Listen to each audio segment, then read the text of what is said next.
ஒரு விஷயம், எல்லாம் ஹெல்த் பார்த்துக்கங்க. நெஞ்சு எரியுது, கேஸுன்னு நம்மளா ஒரு முடிவுக்கு வரக்கூடாது.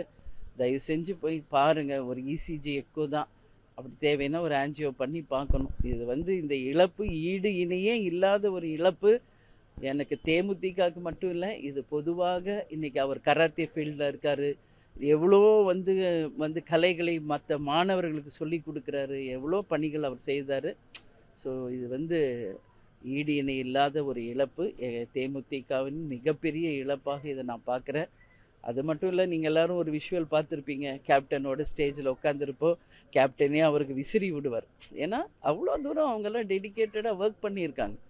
ஏன்னா அவர் தொண்டரை தன்னுடைய கேப்டன் ஒவ்வொரு தொண்டனையும் மதித்ததற்கான ஒரு அடையாளம் அது. ஸோ தனக்கு மட்டும் வேர்க்கல, அவருக்கும் வேர்த்திருக்குன்னு கேப்டன் மிஸ்ன்னு அதெல்லாம் நீங்கள் எல்லா இடத்துலையும் பார்த்துருப்பீங்க. அந்த அளவு ஒரு நம்பிக்கைக்குரியவர். அவரை இழந்தது தேமுதிகவுக்கு ஒரு பெரிய பெரிய பெரிய இழப்பு. என்னால் ஏற்றுக்கவே முடியல. இருந்தாலும் இறைவனுடைய தீர்ப்பு என்னவோ அதுதான். எனவே அவருடைய ஆன்மா சாந்தி அடையணும். அவங்க குடும்பத்தாருக்கு இல்லை, எங்கள் தேமுதிகவுக்கு இது பெரிய இழப்பு. நிச்சயமாக அவங்க குடும்பத்திற்கு நாங்கள் துணை நிற்போம். ஒரே பையன்தான், என்ன வேணும் நாங்கள் துணை நிற்போம் என்றைக்கும் என்பதை மட்டும் இந்த நேரத்தில் நான் சொல்கிறேன்.